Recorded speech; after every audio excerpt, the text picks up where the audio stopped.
सबसे पहले मुझे ये बताइए कि ये जितना मोटा अनाज होता है ना, जैसे कि ज्वार बाजरा, आप इसकी रोटी घर में बनाने से कतराते क्यों हैं? जबकि हम सब जानते हैं कि कितना न्यूट्रिशियस होता है, कितना फायदेमंद होता है। बताइए बताइए, कहीं इसलिए तो नहीं क्योंकि ये मोटा अनाज होता है, इसकी रोटियां मोटी मोटी बनती हैं, और शायद इसलिए क्योंकि बच्चों को इसकी रोटियां घर में पसंद नहीं आती। ठीक है ना मैंने? तो एज एवर आपकी इन सारी प्रॉब्लम्स का सलूशन लेकर आज मैं हाजिर हूँ, और एक नहीं 5 अलग अलग आटे की रोटियां बनेंगी आज। मक्के के आटे की, ज्वार की, बाजरा की, चावल के आटे की और मिस्सी रोटी की। और इनकी सिमिलैरिटीज, इनके डिफरेंसेस, इनको बनाने के सही टेक्निक्स और ढेर सारे टिप्स सब आपको बताऊंगी। वैसे कमेंट करके जल्दी से मुझे ये तो बताइए कि आपको इन रोटियों में से सबसे ज्यादा अच्छी रोटी कौन सी लगती है? अरे रुकिए रुकिए रुकिए, सिर्फ इतना ही नहीं है, इन रोटियों को एंजॉय करने के लिए एक बढ़िया सी लाल मिर्च और लहसुन की चटनी भी बताऊंगी। फिर शुरू करें।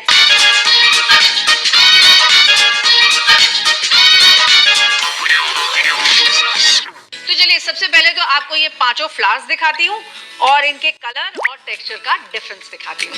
ये है बाजरे का आटा, थोड़ा ग्रे कलर का, मोटा मोटा सा। और ये येलो कलर का जो आटा है ना, ये मक्के का आटा है, ये भी काफी कोर्स है टेक्सचर में। और ये सफेद आटा देखिए, ये है चावल का आटा, काफी फाइन है ये। और ये वाला, ये ज्वार का आटा है, और देखिए हल्का सा ब्राउनिश सा है। और आखिरी में मिस्सी रोटी के लिए आधा बेसन और आधा गेहूं का आटा मिक्स करके रख लिया जाता है। अब बहुत हो गया, अब रोटियां बनाते हैं और शुरुआत करते हैं बाजरे के आटे के साथ। अब बाजरे के आटे के लिए ना, मैं आटे को परात में निकालकर उसमें पानी डालकर ऐसे आटा नहीं गूंदूंगी। इसका आटा गूंदा जाएगा बॉइलिंग वाटर के साथ, और एक सिंपल सा रेशियो हम फॉलो करेंगे 1:1, यानी कि जितना मुझे आटा गूंदना है ना, उतना ही पहले पानी भी बॉईल कर लूंगी।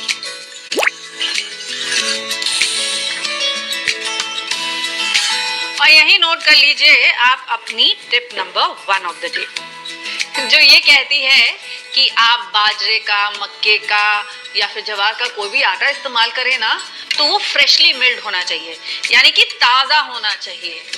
पुराना पिसा हुआ आटा इस्तेमाल नहीं करते हैं। क्यों? क्योंकि वो रैंसिड हो जाता है, उसमें एक वो ऑफ स्मेल होती है ना, खराब होने वाली स्मेल, वो आ जाती है। इसलिए पानी जब बॉइलिंग पे आ जाएगा, ऐड करूंगी इसमें गर्म पानी की वजह से ये जो आटा है वो फूल जाएगा।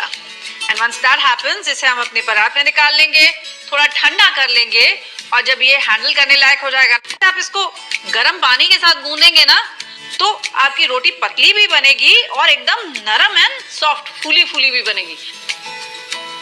एक बढ़िया सा नरम सा आटा हमने इसका गूंद लिया है।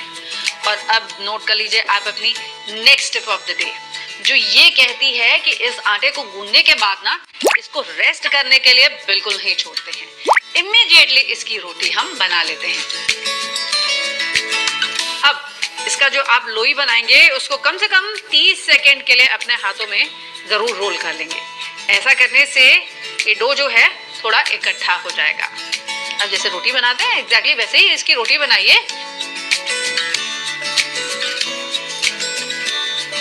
जैसे रोटी हम इसकी बनाते हैं, एग्जैक्टली वैसी ही आप रोटी बना लीजिए।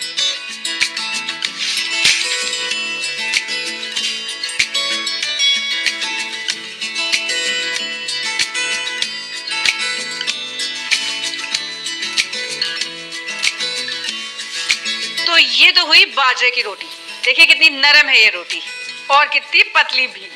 अब चलिए दूसरी रोटी बनाते हैं, जो होगी मक्के के आटे की रोटी। अब ये मक्के का आटा भी ना काफी मोटा आटा होता है, और इसी के साथ साथ बिकॉज ये ग्लूटेन फ्री होता है, इसे बाइंड करना भी थोड़ा डिफिकल्ट होता है।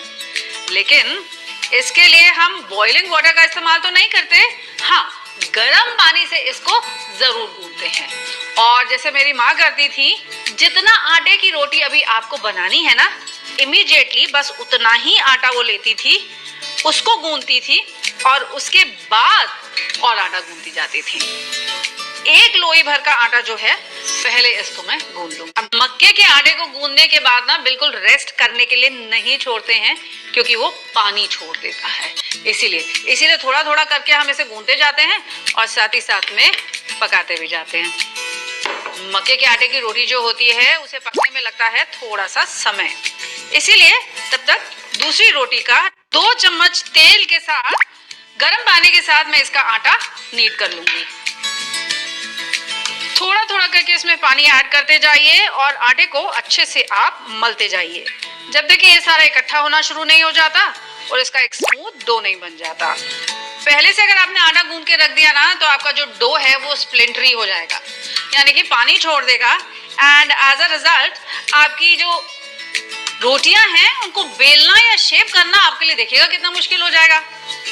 अब ये जवार, जिसको इंग्लिश में कहते हैं हम सोरगम, ये वेस्ट इंडिया में यानी महाराष्ट्र, गुजरात, राजस्थान, ये सारे स्टेट्स में काफी पॉपुलर है। और इसकी रोटी जो है ना कभी भी बेलन से नहीं बनती है। तो जवार के आटे के लिए ना रोटी को बनाने गीले हाथ से इसके ऊपर ये जितना सूखा आटा है ना इसको प्रेस। अगली रोटी जो हम बनाएंगे ना वो होगी चावल के आटे की रोटी, और इसके लिए वंस अगेन मुझे पहले पानी को बॉईल कर लेना पड़ेगा।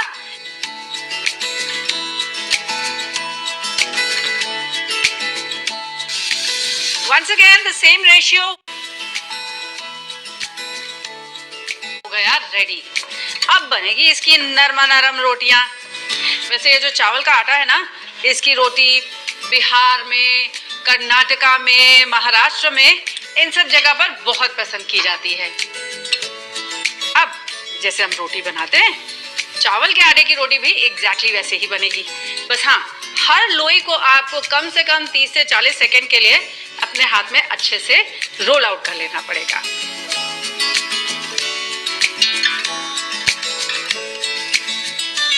देखिए बेलन से भी कितनी आसानी से मिल जाती है ये चावल के आटे की रोटी। जवार के आटे की या फिर बाजरे के आटे की रोटी हम अक्सर सर्दियों में खाते हैं क्योंकि वो गर्म तासीर की होती है, लेकिन ये जो चावल के आटे की रोटी है ना इसको आप किसी भी सीजन में खा सकते हैं क्योंकि इसकी तासीर हल्की होती है। तो देखा आपने कितनी बढ़िया, एकदम गुब्बारे के जैसे हमारे गेहूं के आटे की रोटी फूलती है ना वैसे ही चावल के आटे की रोटी भी फूल गई। ये देखा आपने कितनी नरम मुलायम बनी है हमारी चावल की रोटी और कितनी बढ़िया है। अब इसमें ऐड करूंगी मैं थोड़ा सा नमक, थोड़ी सी अजवाइन, और इसके साथ नीड करके इसका एक स्मूथ सा डो बना लूंगी।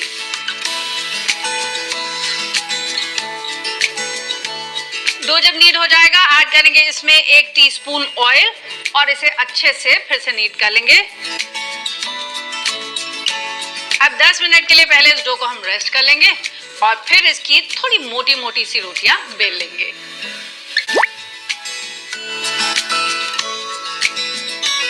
अब आप चाहें तो इस पे बारीक कटी हुई हरी मिर्च, हरी धनिया डाल सकते हैं, प्याज भी डाल सकते हैं, नहीं तो जैसे कि मैं यहाँ पर कसूरी मेथी डाल रही हूँ आप ये कसूरी मेथी भी ऐड कर सकते हैं।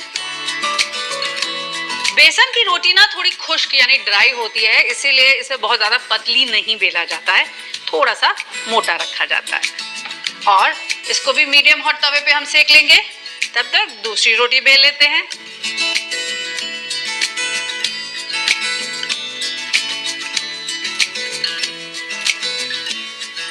लीजिए भाई हो गई रेडी ये रेस्टोरेंट स्टाइल मिस्सी रोटी भी। 5 अलग अलग रोटियां तो हमने सीख ली, लेकिन जैसे मैंने आपसे कहा था इनको एंजॉय करने के लिए लाल मिर्च की मेरी स्पेशल वाली चटनी, जी हाँ वो भी आपको दिखाऊंगी। और उसके लिए मैं इस्तेमाल कर रही हूँ ये बड़ी वाली मोटी वाली, इसे छोटे टुकड़ों में कट कर लेती हूँ।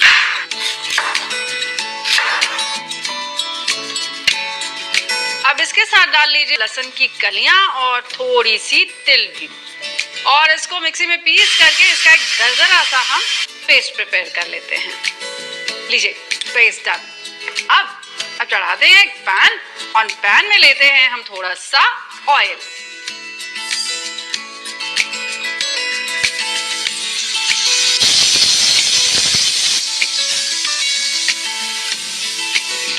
और जैसे ही बढ़िया सी लहसुन और मिर्च की खुशबू आ जाएगी ना गैस को कर देंगे बंद और ये जो हमारी चटनी है इसे हम निकाल लेंगे।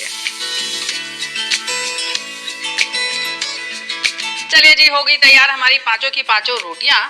अब आप इन्हें मेरी मिर्च की चटनी के साथ, हरी चटनी के साथ, घी के साथ, गुड़ के साथ या मक्खन के साथ, जैसा आपको अच्छा लगे वैसा एंजॉय कीजिएगा। और मुझे जरूर बताइएगा कि आपके फैमिली मेंबर्स को ये पांचों रोटियों में से सबसे ज्यादा अच्छी रोटी कौन सी लगी।